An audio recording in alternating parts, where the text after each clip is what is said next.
présidentielle du 11 initiée par les observateurs de l'Union européenne et de l'Union africaine, en dépit de quelques imperfections enregistrées, mais ces imperfections ne sont pas de nature à entacher la sincérité et la régularité du scrutin. Thierno Ousmane Diallo a parcouru les déclarations de l'Union européenne et de l'Union africaine. C'était ce mardi à Conakry. Écoutez. La mission d'observation électorale de l'Union africaine présente son rapport préliminaire sur l'élection présidentielle. Du cadre juridique des élections au jour de vote jusqu'au dépouillement, le chef de cette mission d'observation électorale fait une présentation détaillée du constat fait par les 30 observateurs déployés par l'Union africaine le 11 octobre et en arrive à une conclusion. Au regard des observations effectuées par la mission, le déroulement du scrutin s'est globalement passé dans la sérénité et la transparence malgré les constats avérés des dysfonctionnements dans l'organisation. La mission voudrait toutefois faire des recommandations suivantes au gouvernement. Instaurer un cadre de dialogue permanent avec tous les acteurs politiques et de la société civile afin de régler les différends du pays. À la CENI, intensifier le dialogue avec les parties prenantes afin d'accroître la transparence du processus et animer les velléités susceptions des acteurs. Mettre tout en œuvre pour régler les problèmes récurrents de la fiabilité des fichiers électoraux. Quant à la mission d'observation électorale de l'Union européenne, elle aussi a présenté un rapport préliminaire tout aussi attendu. Avec ses 72 observateurs, cette mission d'observation électorale a déployé le plus grand nombre d'observateurs internationaux, ce qui lui a permis d'être présente dans toutes les préfectures et dans les 5 communes de Conakry le jour du scrutin. Bien que les observateurs internationaux aient souligné en 2013 la nécessité d'orienter la structure de la Commission électorale nationale indépendante, nous n'étions pas les seuls à le faire, vers une organisation purement administrative et technique, afin notamment d'assurer une montée en compétences et d'améliorer son efficacité, la Commission est demeurée une administration électorale politique. La mission regrette que cette politisation de la CENI ait affaibli, à divers moments clés de la préparation du scrutin, ses capacités techniques et son efficacité, notamment dans l'établissement des listes électorales, la cartographie des bureaux de vote ou encore dans la distribution des cartes d'électeurs. Toutes les 2 missions d'observation électorale ont salué le rôle important des observateurs de la société civile et l'unité de sécurisation de l'élection présidentielle. Elles invitent les parties prenantes à l'élection présidentielle d'utiliser les voies légales pour toute protestation. Et puis a précisé que les observateurs de l'Union africaine et européenne estiment que le scrutin du 11 octobre est incontestablement un acquis supplémentaire dans la consolidation de la démocratie en Guinée. Ils invitent toutefois l'opposition à respecter les résultats des urnes et à privilégier le recours aux moyens légaux en cas de contentieux. Le mouvement présidentiel a animé ce mardi une conférence à la Maison de la Presse, une conférence suivie d'une déclaration du directoire de campagne du RPG Arc-en-Ciel invitant les citoyens à privilégier la paix et la cohésion sociale. On écoute Dr Ibrahima Kassouri Fofana au micro de Marie-Angélique Bangoura. La mouvance présidentielle se réjouit du bon déroulement de l'élection du 11 octobre 2015. L'importante mobilisation des citoyens illustre la maturité du peuple guinéen et son attachement aux principes et valeurs démocratiques. Il prouve aussi la détermination du peuple guinéen à préserver l'unité nationale et son engagement patriotique à construire un État digne de ce nom. La bonne tenue de cette élection traduit également la volonté des Guinéens et Guinéennes à poursuivre la mise en place d'institutions démocratiques stables, indispensables au développement et à la stabilité du pays. Les dysfonctionnements à caractère technique qui ont émaillé partiellement le processus électoral n'entachent en rien la validité du scrutin qu'exprime pleinement la volonté du peuple. La mouvance présidentielle appelle les Guinéens et Guinéennes à attendre dans le calme la proclamation des résultats et à préserver la cohésion nationale. Je vous remercie. Et puis, les États-Unis d'Amérique demandent toutefois les partis d'éviter les déclarations incendiaires. Ils apprécient le peuple, ils apprécient le calme et la dignité avec laquelle le peuple de Guinée a exercé son droit de vote.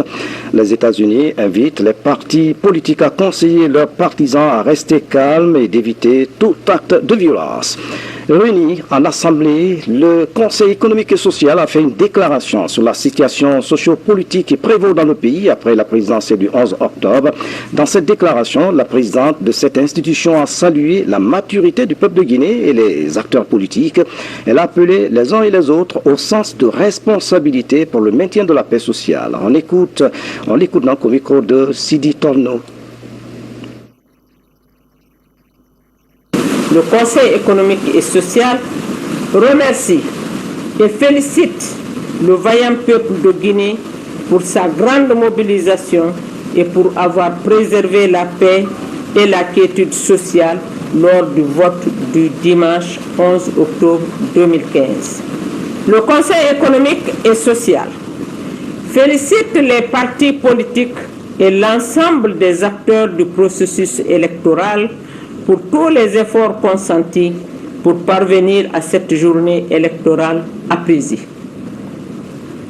Le Conseil économique et social adresse aux forces de défense et de sécurité, en particulier à l'unité de sécurisation de l'élection présidentielle, ses vifs encouragements et les invite à redoubler d'ardeur dans l'accomplissement de leur mission. Le Conseil économique et social félicite également les missions d'observation locale de la Communauté économique des États de l'Afrique de l'Ouest, CEDEAO, de l'Union africaine, de l'Union européenne, les États-Unis d'Amérique, le système des Nations unies et tous les autres partenaires techniques et financiers pour leur accompagnement à la Guinée.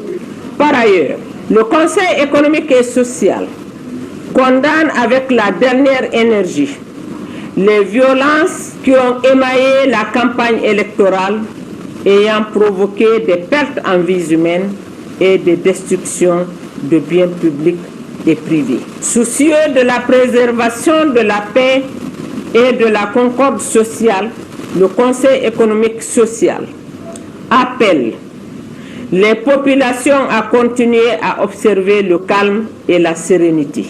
Les ONG nationales, institutions et partenaires internationaux et l'ensemble de la communauté internationale à poursuivre sans relâche leur effort de suivi du processus électoral. Le Conseil économique et social invite tous les candidats à l'élection présidentielle à recourir aux moyens légaux pour régler les contentieux électoraux et pour sauver notre nation.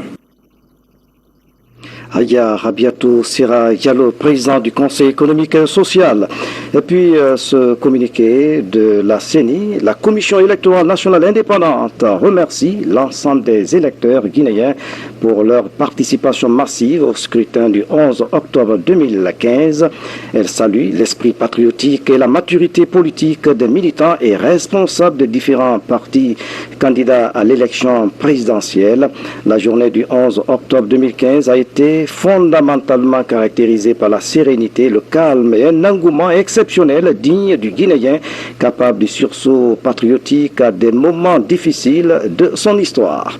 Selon les premières informations obtenues de nos démembrements, le taux de participation à cette élection est d'environ 75%, ce qui prouve à suffisance tout l'intérêt que les électeurs, les citoyens, bref, tout le peuple de Guinée accorde à cette élection. La CENI remercie également tous les acteurs et partenaires grâce au concours desquels la journée du 11 octobre 2015 a été un véritable succès. Que Dieu bénisse la Guinée et les Guinéens. La route Le Prince a été paralysée ce mardi par les manifestants suite à l'appel du candidat de l'UFDG, Elhadji Cellou Dalein Diallo, qui conteste les résultats du scrutin du 11 octobre. Ces manifestants ont érigé des barrages le long de la route, empêchant les usagers de circuler et se sont attaqués aux forces de l'ordre. Le constat de notre reporter Mori Kaba. Dalai Anko 5 via Bambeto, Koloma Marché et Koza. L'axe a été paralysé. Les forces de l'ordre venaient rétablir la circulation, se sont heurtées aux violences des jeunes surexcités. La loi sur l'utilisation des forces des armes à feu, c'est tellement restreint qu'on ne peut agir seulement que dans le cadre de la légitime défense. On sait que les gens s'oublient, un caillou peut tuer. Et nous-mêmes, quand on prend des cailloux pour lancer, on nous l'interdit. De l'huile de moteur a été versée sur la chaussée pour freiner l'allure des agents de sécurité. Cette Jeep a failli se renverser. J'ai plus de combien d'officiers blessés. Et nous sommes là sans armes. Même les moyens lacrymogènes ont dit de limiter. Et dans le cadre de la loi qui a été votée, il a été dit vraiment de limiter l'utilisation des forces. Et cela fait que vraiment nous venons avec le minimum, pensant qu'on a affaire à des gens qui peuvent comprendre. Les résultats ne sont même pas encore donnés. Des gens se mettent à sortir, blesser des gens, se barricader, essayer de tuer. Les résultats du scrutin du 11 octobre ne sont pas encore officiellement publiés. Justement, à propos des actes de violence, nous recevons en direct dans ce journal le ministre d'État, ministre de la Justice, garde des Sceaux, Maître Cheikh Sako, bonsoir. Bonsoir. Monsieur le ministre, merci d'avoir accepté notre invitation. Peut-on savoir le contenu de cet important communiqué du gouvernement? Je vous remercie. Oui.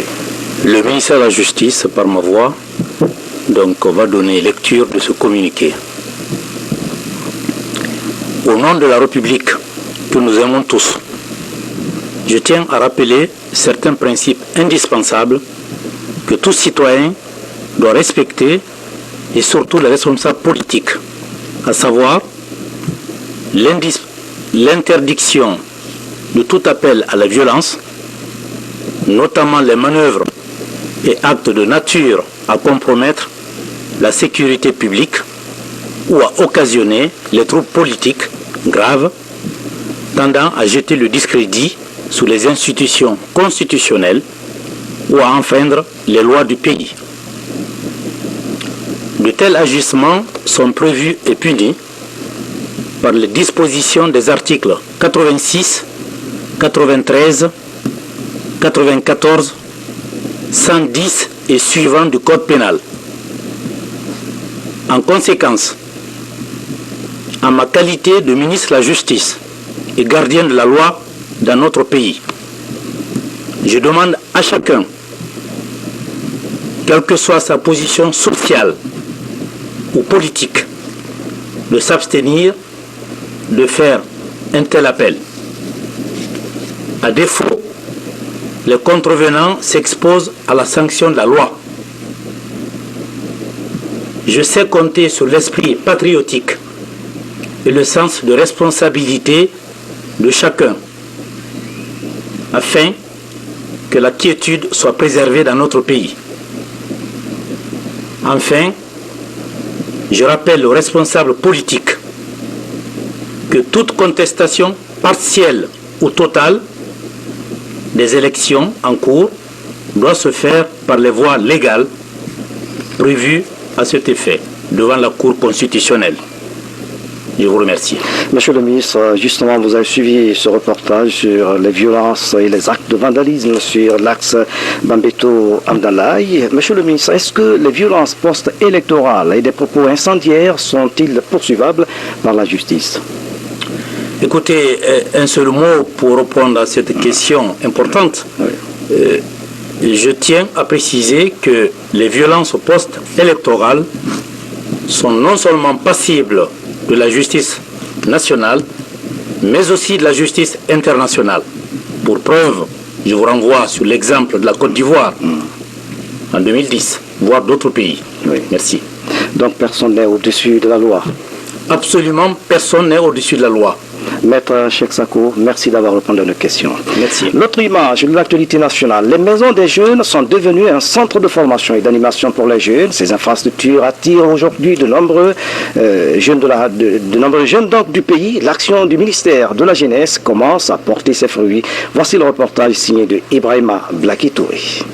Les maisons des jeunes de la capitale Conakry sont bâties sur une superficie de 450 mètres carrés chacune.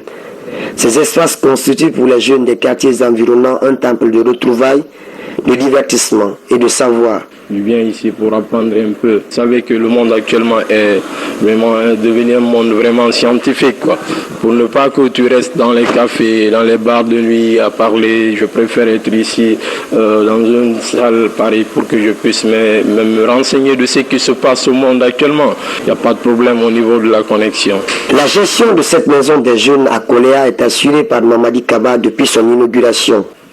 Là, nous sommes dans la salle de l'informatique où les jeunes s'exercent nuit et jour. Et mieux, nous avions un ami qui donne les cours d'anglais aux jeunes gratuitement.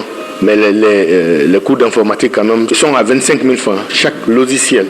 Et ça, nous le faisons expressément pour amener les gens, surtout les jeunes, à venir vers leur maison, parce que c'est avant tout leur maison, pour qu'ils apprennent, pour qu'ils aient un lieu adéquat d'apprentissage et d'épanouissement. Les maisons des jeunes financées par le gouvernement guinéen favorisent le rapprochement des jeunes.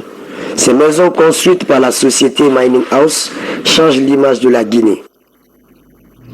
Et puis le fidèle chrétien et mission évangélique de Guinée vient d'effectuer un mois de pèlerinage en Israël, dans la ville sainte de Jérusalem. Ils ont marché sous la trace de Jésus-Christ et ont fait des prières pour la paix. Un reportage de ça à Maratono. Les ambassadeurs accrédités en Éthiopie vivent au rythme de la fête guinéenne. Les Guinéens vivant dans ce pays ont célébré avec faste le 57e anniversaire de leur indépendance. L'une des priorités du président Alpha Condé depuis son accession à la magistrature suprême a été la réforme du secteur de la défense et de la sécurité, projet pour lequel il a bénéficié du soutien de la communauté internationale. D'autres réformes sont en cours en vue d'améliorer la fonction publique et optimiser son rendement.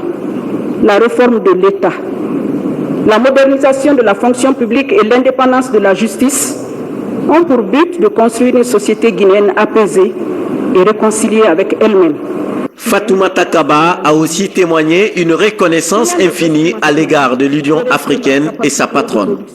C'est le lieu de rendre un hommage mérité au leadership de la présidente de la Commission de l'Union africaine, Dr Kossasana Dlamini Zuma, et Dr Carlos Lopez, secrétaire exécutif de la Commission économique des Nations Unies pour l'Afrique, qui, au-delà de la mobilisation des États membres sur la nécessité de rester solidaires avec le peuple de Guinée dans cette épreuve, se sont investis pour la mobilisation des ressources financières et pour la mise en place de African Union Support to Ebola Outbreak in West Africa. La communauté guinéenne, par la voix de son ambassadeur, a salué l'hospitalité du pays hôte. Dans la lutte contre le virus Ebola, l'Éthiopie avait déployé 500 professionnels médicaux dans les pays affectés par l'épidémie. Vous avez donc compris, les Guinéens vivant en Éthiopie ont célébré le 57e anniversaire de l'indépendance de la Guinée. Pour l'occasion, vous avez suivi l'ambassadeur de Guinée à Addis Abeba saluer les efforts du président Alpha Condé et saluer les avantages liés à la fête tournante dans les régions. C'était là donc un reportage de Aboul Karim Kamara. Les fidèles chrétiens et missions évangéliques de Guinée viennent donc d'effectuer un mois de pèlerinage en Israël, dans la ville sainte de Jérusalem. On va suivre le reportage de ça à Maratono. Dans la ville sainte de Jérusalem, les pèlerins des églises et missions évangéliques de Guinée sont sur les pas du Christ. Première étape, la maison d'Élisabeth, mère de Jean-Baptiste. C'est ici que Marie a reçu la vénération divine de sa cousine. Les pèlerins se rendent ensuite au mont Golgotha où Jésus fut crucifié. Ils visitent son tombeau et le mur de lamentation. Partout, les prières sont dites pour implorer Dieu afin qu'il répande sa miséricorde sur tous les hommes et toutes les nations. Ici, où nous sommes là, c'est encore une preuve que c'est le pays du vrai Dieu. J'ai compris que j'ai fait le bon choix. C'est le bon choix. Et je prie pour la Guinée, que la paix de Dieu soit sur la Guinée, pas la paix des hommes. Que l'amour de Dieu soit pour les Guinéens. Que nous, les Guinéens, qu'on s'aime du vrai amour de Dieu, pas l'amour des hommes. Autre endroit visité par ces pèlerins, la mer Morte, située au sud du désert de Jiri. Chaque année, des milliers de croyants viennent de se laver dans cette eau. Elle est considérée bénite à cause de ses pouvoirs thérapeutiques. De la mer Morte, nous voici au lac de Galilée où Christ a réalisé beaucoup de miracles. Tout un symbole pour ses croyants. C'est pour moi une très grande joie d'être ici aujourd'hui sur les traces du Seigneur, sur ce lac de Galilée où le Seigneur a fait beaucoup de miracles. Et le miracle qui m'a impressionné de plus, c'est la vocation de Pierre pour son service, être pêcheur d'hommes. Et en tant que pasteur, appelé à ce travail, je dis merci au Seigneur. Ici, sur la terre sainte d'Israël, plus de 2000 chrétiens des églises de toutes les dénominations ont pris part au pèlerinage de 2015 consacré à la connaissance du Christ. Et puis à Conakry, le projet de construction de près de 800 logements se poursuit. Les promoteurs et partenaires se sont rendus sur le site qui doit abriter ces infrastructures dans le quartier Keteya d'Ubreka. Ce projet requiert l'attention du gouvernement et la population fonde de l'espoir sur ce projet. À Conakry, plusieurs quartiers seront bientôt dotés de nouveaux transformateurs et DG veut mettre fin aux anomalies. Les travaux d'installation commencent très bientôt. Un incendie s'est déclaré hier du domicile de Kouli Milimono, un chauffeur en chômage technique dans le quartier Taouya. Pas de perte en vie humaine, mais de dégâts matériels importants. Un court-circuit serait à l'origine de ce drame. La victime sollicite donc de l'appui des hommes de bonne volonté. Et puis ce public reportage, un parieur du PMU Guinée vient de rafler une cagnotte en ordre de quintet de 513 millions de francs guinéens. La remise de cette somme à l'heureux gagnant a eu lieu ce mardi au siège de la société. C'est Douangaï, reportage. Lors du tirage de la cagnotte quintée du vendredi 9 octobre, cette parieuse du PMU Guinée a réussi à gagner en ordre une somme de 513 813 000 francs guinéens. Ce mardi, la somme est remise à l'heureuse gagnante. Aujourd'hui, je suis très content. Je ne sais pas ce que je vais dire. Je vais dire à tous les Guinéens de jouer au PMU que la PMU, c'est la vérité. Rien que la vérité, il n'y a pas de mensonge dedans. Je n'ai jamais gagné ça dans ma vie. C'est ma première fois d'avoir ce montant-là grâce à PMU. Donc, je remercie beaucoup PMU. PMU Guinée encourage ainsi sa clientèle à s'intéresser davantage au pari urbain, un jeu qui change la vie de certains citoyens. Avec 4 500 francs de mise, Fatoumata Kamara devient millionnaire. C'est à PMU que ça se passe. Il n'y a pas d'autres sociétés pour le moment qui distribuent des gains, en tout cas régulièrement, aussi importants que ça. Donc félicitations à madame. J'invite en tout cas tous les autres parieurs à imiter madame, à faire de même, puisque la chance peut sourire à tous. La société régulatrice des jeux en Guinée rassure du bon déroulement des jeux. Dire que le PMU, en partenariat avec la LONAGUI, qui est l'organe de régulation des jeux en Guinée, interviennent, si vous voulez, dans le cadre des activités socio-culturelles, dans la réduction de la pauvreté. Et comme l'a si bien mentionné M. Quentin, la transparence, elle est là. Voilà, il n'y a pas de dupe. PMU Guinée accompagne les citoyens guinéens dans le développement économique et social au quotidien. Plus de 593 millions, c'est la somme obtenue la semaine dernière par un autre gagnant. Et puis, en plus bref, dans le cadre du programme de formation initié par son département, le ministre de l'Intérieur convoque les élèves fonctionnaires de police du groupe des 40-15 à se présenter le jeudi 15 octobre 2015 à l'École nationale de police de Kagbélin à 10h précises. Vu l'importance de l'ordre du jour, la présence de chacun et de tous est vivement souhaitée. Je reviens sur les temps forts de cette édition. Les observateurs de l'Union européenne valident le scrutin présidentiel malgré quelques imperfections enregistrées, mais ces imperfections ne sont pas de nature à entacher la sincérité et la régularité du scrutin. L'Union européenne demande à l'opposition de ne pas amener la contestation dans la rue, mais devant les juridictions compétentes. Dans le même registre, la mission d'observation électorale de l'Union africaine déclare que le scrutin présidentiel s'est globalement passé dans la sérénité et la transparence, malgré quelques insuffisances signalées. L'Union africaine estime que le scrutin du 11 octobre est incontestablement un acquis supplémentaire dans la consolidation de la démocratie en Guinée. L'Union africaine invite toutefois l'opposition à respecter les résultats des urnes et privilégier le recours aux moyens légaux en cas de contentieux. Madame, Messieurs, c'est la fin de cette édition. À tous, merci de nous avoir suivis. Excellente soirée où que vous soyez dans le monde. À demain.